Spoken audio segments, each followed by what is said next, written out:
Depending on when and where you grew up, waiting too long for a table and paying too much for your meal at a flamboyant novelty eatery like Rainforest Cafe, Bubba Gump Shrimp, or the Hard Rock Cafe was a rite of passage. But only one themed restaurant had the backing of some of the biggest movie stars of the modern era, Planet Hollywood, where diners could admire authentic movie memorabilia while digging into a plate of nachos. Sadly, the restaurant never managed to achieve the same success as its high-profile investors. Today on Weird History Food, we're talking about the rise and fall of Planet Hollywood. But before we get started, be sure to subscribe to the Weird History Food channel. And while you're at it, let us know in the comments below what other themed restaurants past you would like to hear about. Okay, hope you brought your official Planet Hollywood bib, because we're about to tuck into some weird history.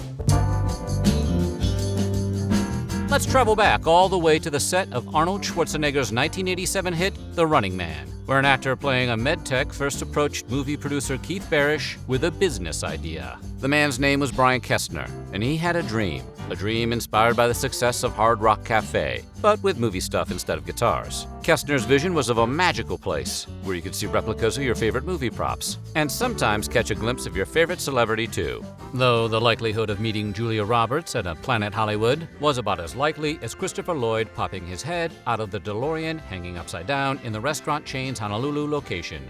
Great Scott!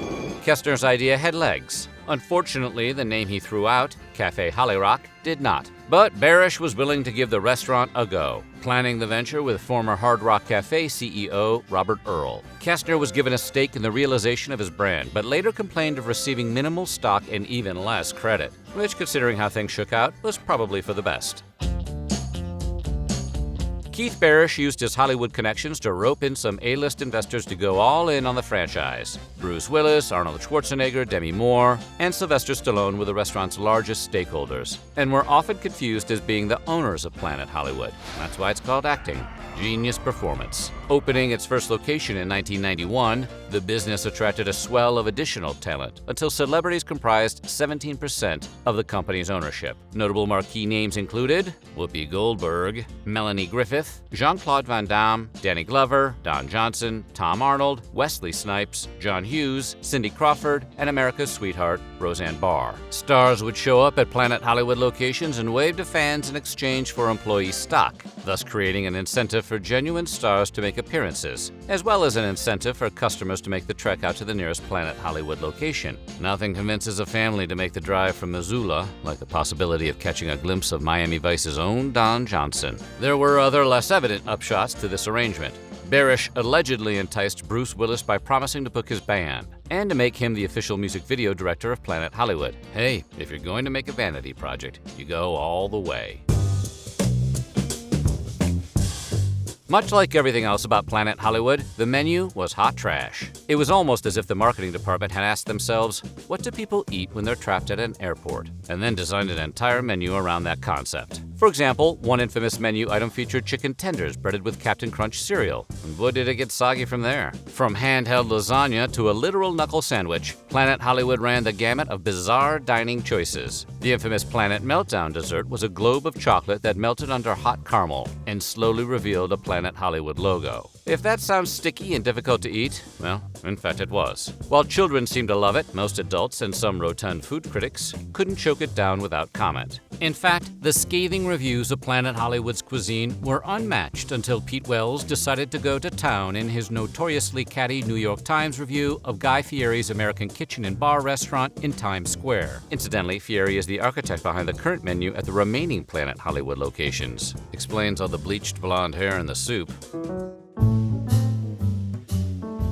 Luckily for Planet Hollywood heads, the appeal of the restaurants didn't rest solely on the celebrities or the food. It was a magical place to dine amongst some of the most cherished and ironic pieces of Tinseltown paraphernalia. We're talking Dorothy's costume, the pottery wheel from Ghost, and yes, even the original Batmobile. And that is pretty sweet. After all, the basic idea of a chain of eateries decorated with authentic movie memorabilia is a pretty good one. Unfortunately, there are only so many interesting pieces of movie history in existence. Consequently, much of the memorabilia featured in Planet Hollywood restaurants were less than essential, closer to a straight-to-DVD American Pie sequel than Gone with the Wind.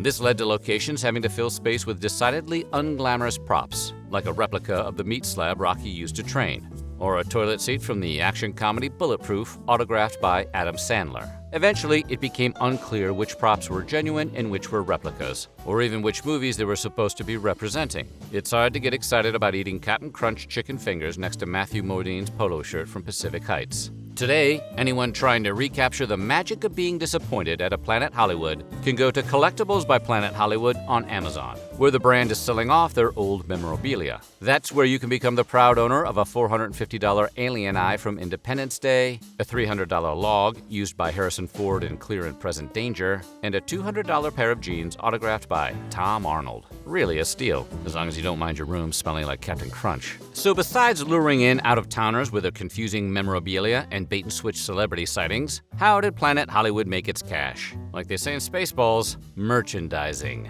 A gift shop was attached to each location, featuring items all branded with the chain's signature globe-on-a-stick logo. From keychains to t-shirts to watches to leather jackets. Name an essential piece of 90s fashion, and Planet Hollywood sold it. They even had adorable animal mascots, a gorilla named George and a dinosaur named Bubba, now extinct outside of eBay. The gift shops were so popular that Planet Hollywood eventually began to open Planet Hollywood superstores, which were just like regular Planet Hollywoods, minus the food. Back in the heady 90s, CEO Robert Earl came up with a bunch of, let's call them enthusiastic, ideas for Planet Hollywood spin-offs. Some of these ideas had legs. 1998 saw the opening of Marvel Mania in Universal City, a pre-MCU bid for comic book fandom that looks downright prescient 20 years later. Another idea that made it off the ground was a cafe called Cool Planet, which, before you get too excited, was to be a chain of ice cream parlors, and not a restaurant based on the 1992 animated film Cool World. Other ideas didn't get off the ground, like a Planet Hollywood-themed Barbie doll and a Planet Hollywood credit card, which would presumably make it easier to ring up thousands of dollars in knuckle sandwiches. At least one spin-off ended up outlasting the franchise. The Las Vegas Hollywood Planet Casino has been surviving and thriving since 2007, and you can still visit it today.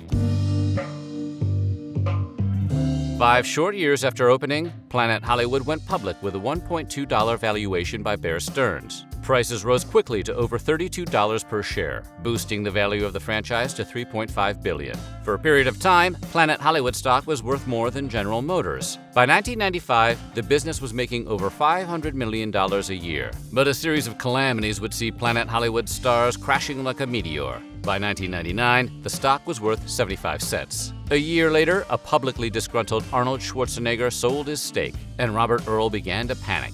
Fear that the A-list investors from the early 90s were losing their marquee value, Earl began the new millennia by tapping in a new talent to back the brand. Despite successfully wooing Shaquille O'Neal and NSYNC to the cause, Planet Hollywood continued to drop like a Led Zeppelin. There are big enough messes not even Shaq can clean up. Planet Hollywood may have experienced some unique growing pains, but the franchise itself wasn't an inherently bad idea. So, what went wrong? First of all, Planet Hollywood CEO Robert Earl was beset with legal and financial issues from the word go. Earl had still been working on developing Hard Rock Cafe when he'd opened the first Planet Hollywood, and instead of playing it cool, he'd continued opening up locations next to the other gimmicky restaurant franchise he'd created. In 1991, Earl and Planet Hollywood were slapped with a $1.25 billion lawsuit from his former Hard Rock partner Peter Morton, who claimed Earl had stolen trade secrets. In this case, the trade secrets included service of American cuisine, the display of entertainment memorabilia, the loud broadcast of contemporary music, and the availability of souvenir merchandise. That's just like every themed restaurant, man. Although I'm glad we finally know who to blame for restaurants playing obnoxiously loud and bad music. Both sides claim to have won the legal battle, eventually reaching a settlement rumored to be in the neighborhood of millions of dollars. Meanwhile, Earl remained CEO, opening restaurant after restaurant at a feverish pace. At its peak, there were 87 Planet Hollywood locations operating at an estimated cost of $2 million